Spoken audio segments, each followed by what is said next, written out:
Aujourd'hui, on a quand même l'impression que le support à 78 000 tient et qu'on pourrait, en tout cas, dans un premier temps, au moins retourner sur les 93-95 000 qui constituent la résistance, la prochaine résistance.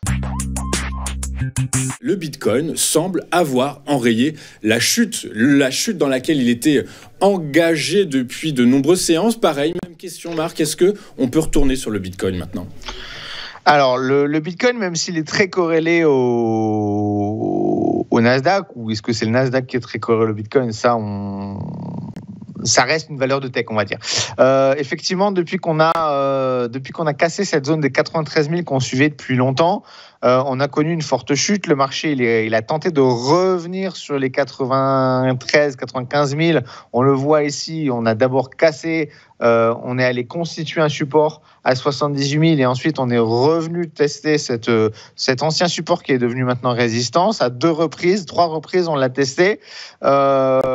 Aujourd'hui, on a quand même l'impression que le support à 78 000 tient et qu'on pourrait, en tout cas, dans un premier temps, au moins retourner sur les 93-95 000 qui constituent la résistance, la prochaine résistance. Donc ça, je pense qu'à moins qu'il y ait un événement comme ce qu'on a eu là, des piratages ou des hackings, j'en parlerai juste après, à moins qu'il y ait des événements comme ça qui sont propres au Bitcoin et qui créent beaucoup de volatilité et beaucoup d'incertitudes sur le Bitcoin sans que ce soit vraiment prévisible.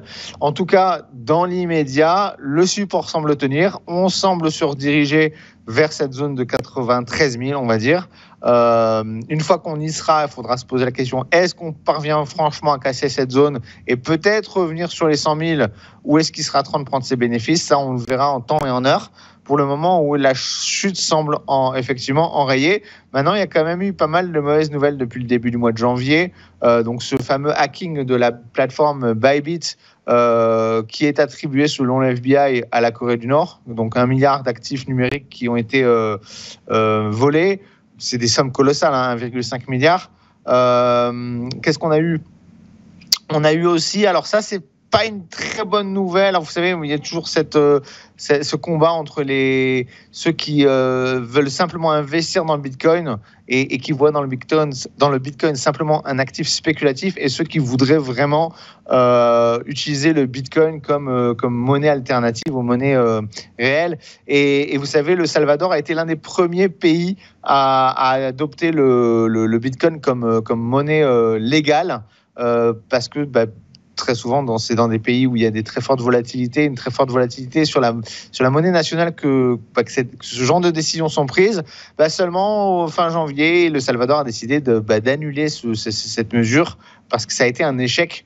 Seulement 8% des Salvadoriens utilisaient le Bitcoin et encore, c'était occasionnel et seulement 1% des envois de fonds, donc des transferts, des opérations de banque étaient faites sur le Bitcoin. Donc, ça a été un échec. Donc, ils ont arrêté ça. Donc, voilà, ça, c'est une mauvaise nouvelle qu'il faudra aussi prendre en compte quand même. À l'inverse, le Bitcoin en produit d'investissement, et c'est ça qui contrebalance, je pense, la chose, c'est que aujourd'hui, les ETF sont un vrai succès puisqu'on a plus de 110 milliards de dollars et récemment 36 milliards de nouveaux capitaux qui sont arrivés sur les ETF Bitcoin. Donc, voilà, mais d'un point de vue purement technique, et l'analyse technique marche relativement bien sur le Bitcoin, oui, on pourrait penser, en tout cas, tout semble penser que la baisse, en tout cas, est enrayée pour le moment.